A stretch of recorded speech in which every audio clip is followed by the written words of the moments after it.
মোহাম্মদ নুর ইসলাম, মোহাম্মদ নুর ইসলাম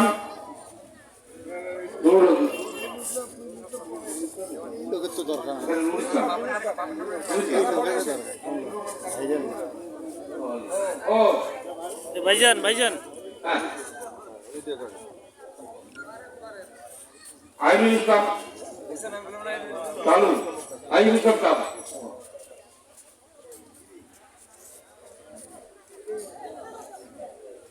রফিকুল ইসলাম, রফিকুল ইসলাম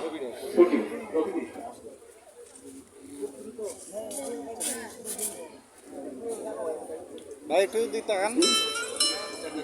জান্নাতুল ইসলাম,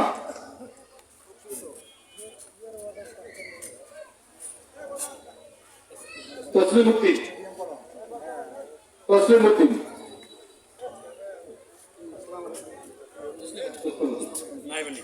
নায়েব আলী, আরমান হোসেন,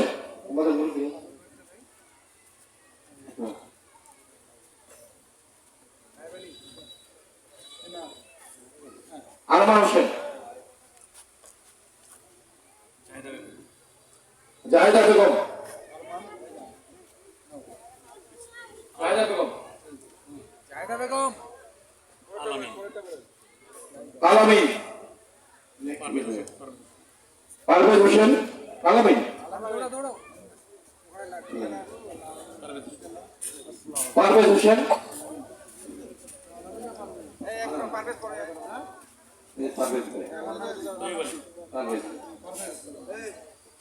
তুই বলি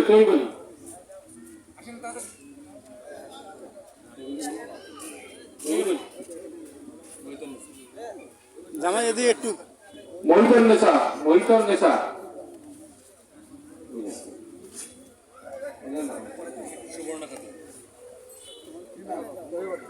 তুই বলি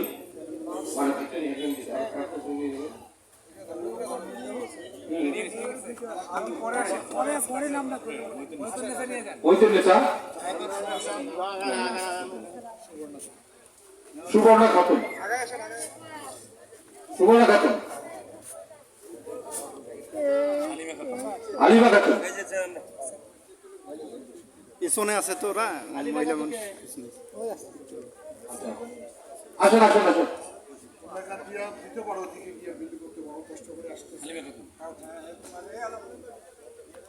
আলিমা খাতুন, আমার ফোনে নিয়ে যাও।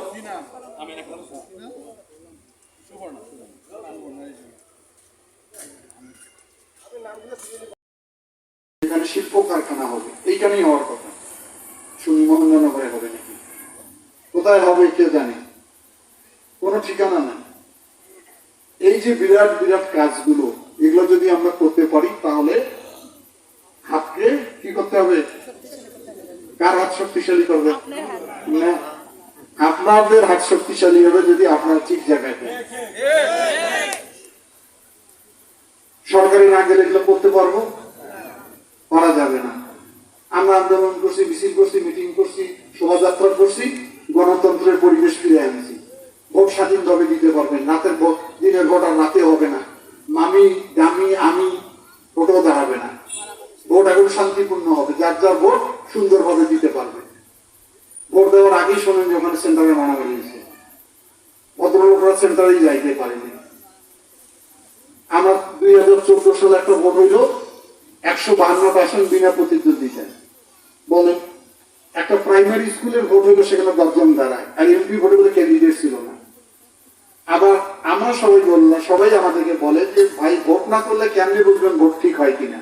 তো ঠিক আছে, 18 সালে বলে গেলাম। 18 সালে দেখেন কি অবস্থা, আমার সাথে যারা বসেছে একটা বাইরে ছিল না, সব ওই জেলখানে ছিল।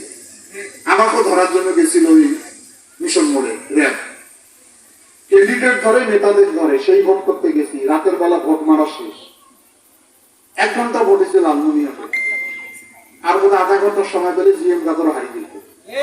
এত ভোট মারার পরে আবার 2024 সালে একটা ভোট আসলো, এটা হলো মামি আমি আর দামি, ওড়াই ওড়াই খেলে। মহামারানা আবাহনী খেলা হলে না খেলা লোক দেখতে যায়, উপভোগ হয়। কিন্তু আবাহনী খেলা হলে কে দেখতে যায়? ভোটাররা যায়নি। আর প্রিজাইডিং অফিসারের উপর নির্দেশ যে কি হয়েছে ভোটের সেন্টার দেখার দরকার নাই, রেজাল্ট আপনি লিখে দেন, তাই লিখে দিছে। এই পরিবেশটা তৈরি করে আনা, এই জায়গায় যে আমরা মিটিংটা করতে পারছি, আমরা যদি সংগ্রাম না করতাম, আত্মহতি না দিতাম, রক্ত না দিতাম, জেল না খাটতাম, এরকম মিটিং হইতো, করা যাইতো? আমার সঙ্গে সালাম দিলে চাকরি চলে গেছে, এটা কি হলো রাজনীতি? আমার সঙ্গে বিয়ের দাওয়াত খাইছে, একই টেবিলে বসছি, সেই ছবি জানি কে আপলোড করছে, তারা ট্রান্সফার করে দিছে এতে খাগড়াছড়িতে। এটা কি সমাজ? এটা কি দেশ? মতাদর্শ ভিন্ন থাকতেই পারে, তাই বলে কি আমাদের সামাজিক রিলেশন নষ্ট হয়ে যাবে? একটা সম্ভাবনা দেখা যাচ্ছে, আবার নতুন ঝামেলার মধ্যে পড়লাম। 5 তারিখের পরিবেশ একরকম, 5 তারিখের পরে হলো আর একটা পরিবেশ। কি পরিবেশ? এখন জান্নাতের টিকিট বাড়ি বাড়ি বিক্রি হচ্ছে। কোন দিকে যাই? এখন জান্নাতের মালিকানা নিয়ে নিছে তো, কত বড় কুপুরি। মানুষ ধর্মপ্রাণ, বিশেষ করে মহিলারা, নরম সরম, তাদের কাছে বেশি যাচ্ছে, তালিমের নামে গিয়া দাওয়াত দিতেছে। ওদের নিজেদেরই জান্নাতের ঠিকানা নাই। এই যে পৃথিবীতে যে এতগুলো আমাদের নবী পয়গম্বরের জন্ম হয়েছে, আমাদের শেষ নবী হযরত মুহাম্মদ সাল্লাল্লাহু আলাইহি সাল্লাম ছাড়া সবাই বলবে ইয়া নফসি, সবাই ইয়া নফসি করতে করতে কিয়ামতের হাসরে জান বাইতে যাবে, আর এনারা জান্নাতের টিকিট বিক্রি করতেছে। কত বড় কুফরি, কত বড় সর্বনাশ করতেছে ইসলাম ধর্মকে।